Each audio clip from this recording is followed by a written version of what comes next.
What's up, Foundation? What's up, YouTube? It's me, big partner, man, Cartoon One. Man, it's story time. Ha, tricked y'all on this one. You thought it was gonna be some more reaction stuff, huh? Well, stay tuned, cause I'm not through. That situation there look like it's gonna escalate. I'm gonna be right there with it, word for word. Anyway, it's story time.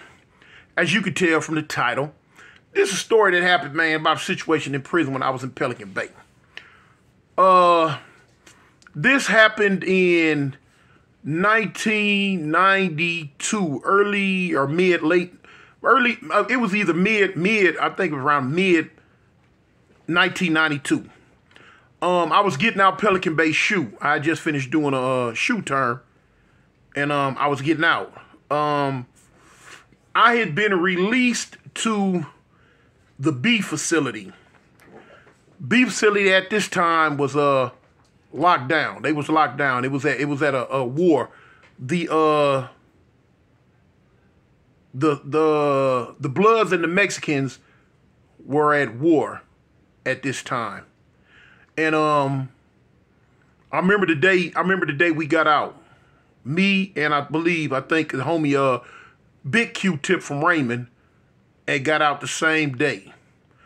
When we came out, we had to go to the shift office, and we were putting these cages right there outside the shift office door before we got housed. Now I know right across from me, it was like about 12 or 13 brothers over there, black dudes over there, and one or two of them I thought I might have known, so I knew they were Bloods. They were all Bloods. So the police was bringing one of them in to go see somebody inside. I don't know. I'm outside in the cage. And I asked him, I say, homie, where you from? And he was from a Blood set. I'm like, okay. I said, man, what's going on out here on the yard? You know what I'm saying? He said, oh, man, we on lockdown right now, man. We at war. So I said, war, what's going on? What's happening? So he told me what was going on. What was the war? Why were they at war and who they were at war with? So I'm like, oh, shoot. Now, usually in any other pen I go to for me, that was ding, ding, ding. That was the bell. I'm shoot war. I mean, shoot his own. But at this time, it was isolated with just the Bloods. So I'm like, well, okay. Me, I never been one to really, like that separation, because it was a tactic. It was a tactic used on us back then to keep blacks separated, to keep us apart, to keep us from coming together as one and being the machine that we could always be. You feel what I'm saying? And I'm not gonna lie. When I first came to prison, brothers was falling. You know what I'm saying? Homies was falling for that mess. You know what I'm saying? They would go to war with the Mexicans, and the Mexicans would always come to the Crips. Man, look, it ain't got nothing to do with y'all. It's this group. It ain't got nothing to do with y'all. It's that group. This group. It was always it ain't got nothing to do with y'all. It's this group over here. And Crips was going for that mess. I don't know if it was because, it kept us from having to catch, shoe terms and lock up in cases or what. But that's how it was. That's how it was at first. That soon changed. Matter of fact, it kind of changed on that yard. But I was sent to one at that time. I think I went to one block. Now on B facilities, the yards were segregated by a fence. You had 1 and 2 block, then a fence. 3 and 4, then a fence. 5 and 6, then a fence, and 7 and 8. If I can remember right. Yeah, was it 1 or then 2 and 3 fence? 4 and 5 fence. 6 and 7 fence. Then 8 block down on the end. It was like that, but I can't really remember, so long ago. But yeah, when you had fences, we would come out. We would have to go to the fence just to talk to somebody. You know what I'm saying? That was another. Sometimes we would have to holler from here all the way across this yard to the next yard just to get a message if a homie was way over there. Or sometimes they would pass them back and forth. But anyway, that's how it was. We didn't give a dang. So here it is. We get out of lockup, and we come right into this. And matter of fact, I take that back. I was released to 8 block. 8 block was the block that when you came out of SHU, you went to that block for, I think, 90 days. It's like 90 days to integrate you back into the main line, into the main population. You sit here for 90 days, no problem. Okay, now they go and put you in another block for do regular program. So anyway, we in this block, we over here, and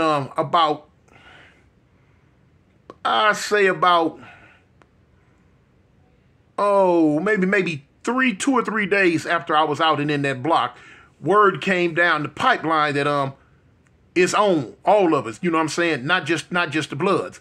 All blacks, you know what I'm saying, are involved in this. And it's on site.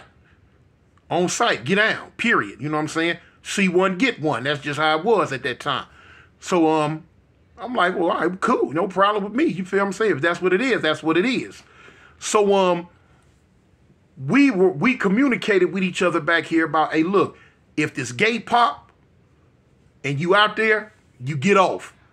And everybody agreed to it. If the gate pop and you know what I'm saying, coming through, no matter what, if you outside your cell and you see one, take off. That's how it was. They probably had the same decree. I don't know. But I knew that was the decree for us. So time going on. With this being this 8 block kind of lockup program, I mean, de-escalate, like, I don't know what you want to call this block, integrate you back into the mainline population block. The security was still kind of tight. They wouldn't really let you out if another race was out. They wasn't going to do it. They really wasn't going to do it. And you know what I'm saying? Once the decree came down that it was on and popping, man, we sit like black crows on a telephone line, sweating, waiting. You know what I'm saying? Man, because I know me and my homie at the time, we was thinking like, man, please let this gate pop. Please let this gate pop. Anyway, time going on. Man, a little while it went by. No incidents was taking place. So now the prison started doing what they always do. They want to de-escalate the situation. They want to talk to who they feel at the time might be the heads and try to get the problem, solved. You know what I'm saying? So that's what was going on out there on the, blocks 1 through 7 block. They were going around talking. Now, we had already had 1 or 2 incidents back here in 8 block where the police might, pop the cells and let it pop the 2 wrong cells. Or somebody might have been on the phone and security got lax. Police popped the cell. Dude might have had to come down and go get some. So they might have popped the door to let somebody out to go to the Sally port. And it might have been a black on the phone and they might have popped the cell for the Mexicans. Or it might have been a Mexican on the phone and they popped the cell for the black. Everybody back there knew what time it was. So, and everybody followed suit. Bang! There we go. You know what I'm saying? All right, cool. We had already had 2 or 3 of those incidents, so it was what it was. It was people was doing what they do. You feel me? Program as usual. We had been hearing rumors. We had been hearing rumors about they was trying to de-escalate the violence. You know what I'm saying? Kill a war, come together, talk it out at the round table and all this and that. Now, anybody who been in prison with me know my whole time in prison, I wasn't never one for the round table shot. Never, ever have I ever advocated while I was in prison going to sit down at the round table and talk it out. Man, I never believed in that. Bump that. You know what I'm saying? My motto at that time was, man, look, let everybody who gonna get off. And at the end, it'll die on its own because it ain't gonna be nobody left to get off. You feel what I'm saying? That was my MO. That was my mantra. That's how I felt. And that's how I ran. That's how I did my time according to that. Bump the round table. Bump talking about it. So anyway, we started hearing rumors. And so we had got the word that in the next few days that some people was going to come over and talk to us. And we were like, man, talk to us about what? About, you know, how this thing going to go and whatever. Okay. They came over on a Wednesday.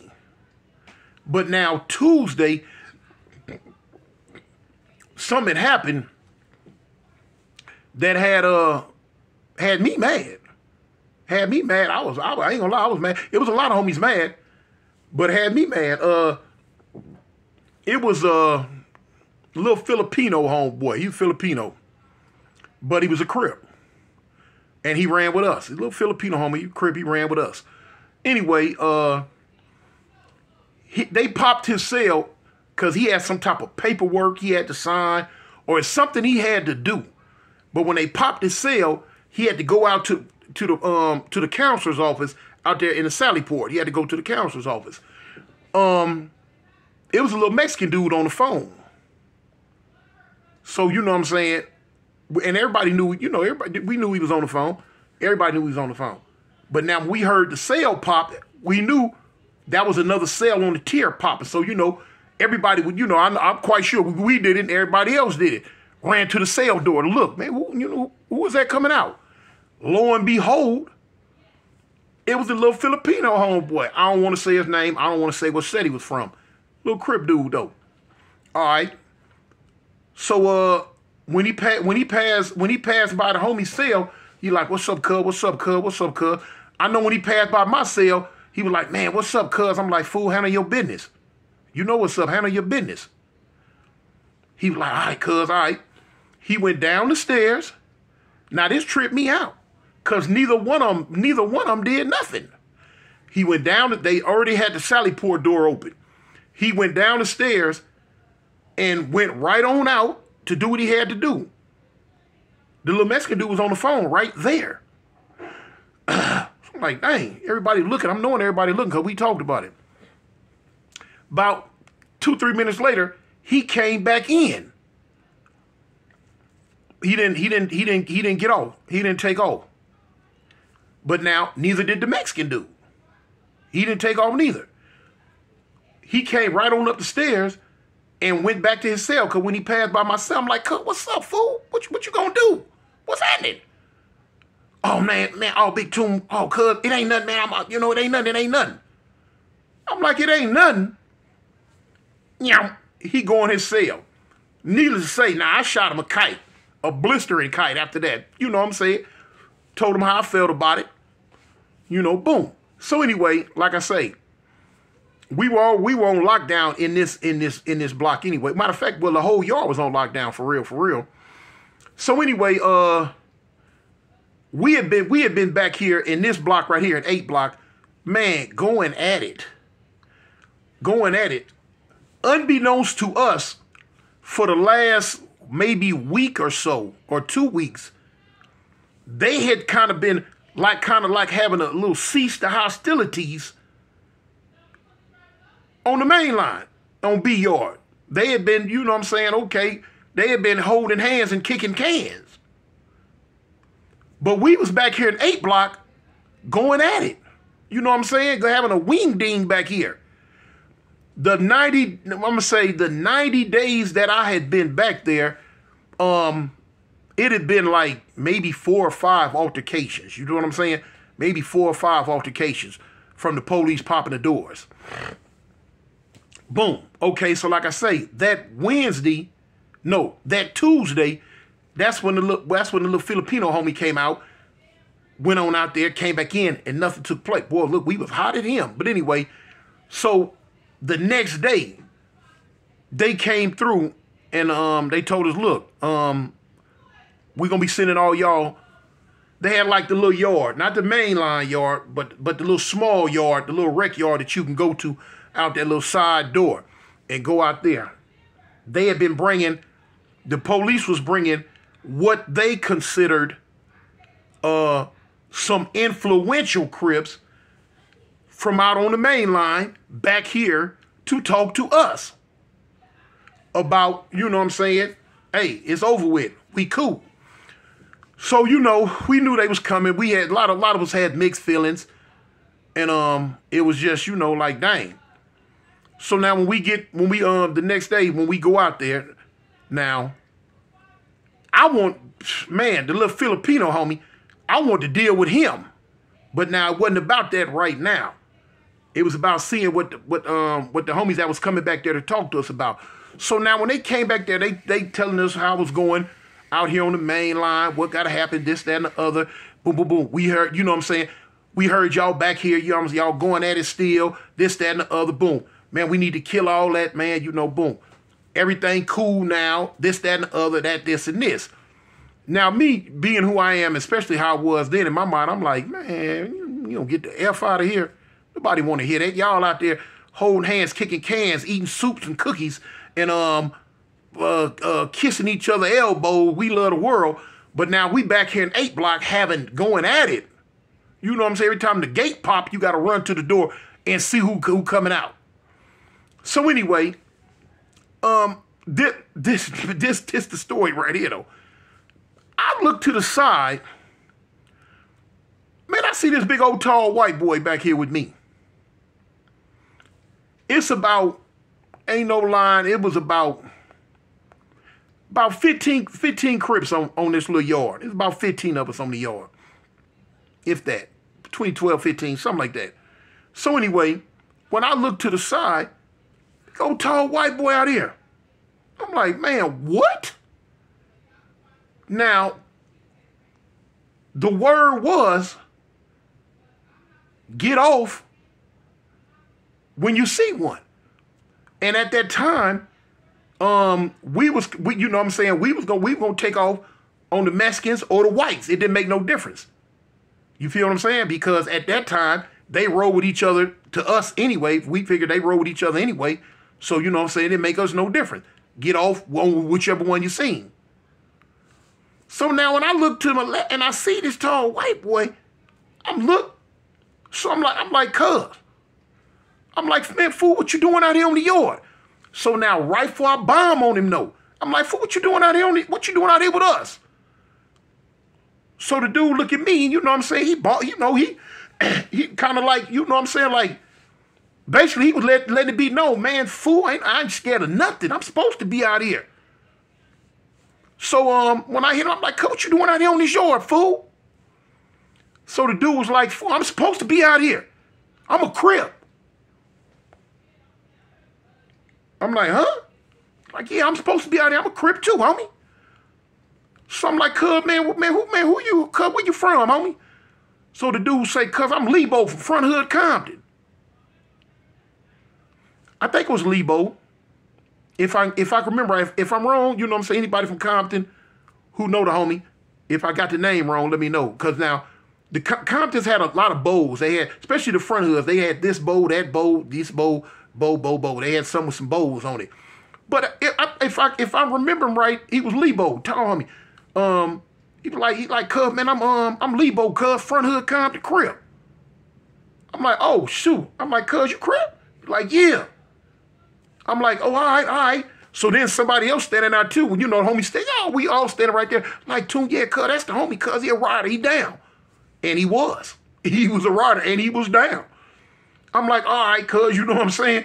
But it kind of took me aback because I was finna tee off on him. I'm glad I said something before because in my mind, I'm thinking he'd have made a mistake when they was running us all to the yard to hear what these fools had to say.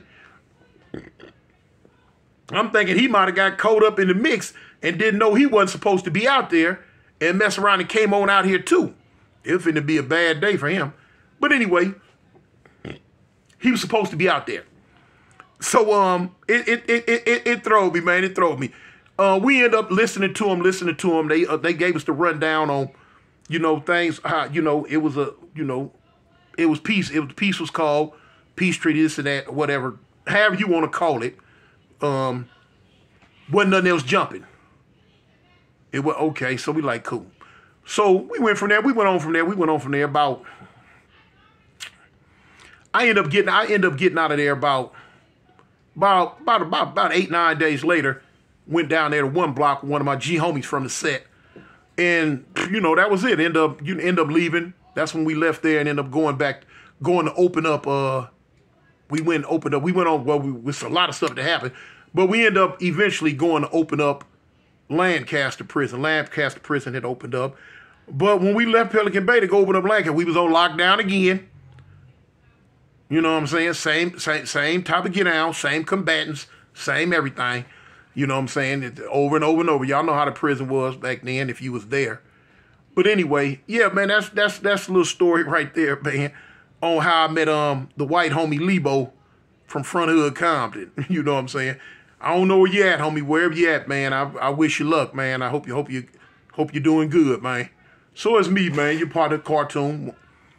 Represent the gangsters, homie. I'm out.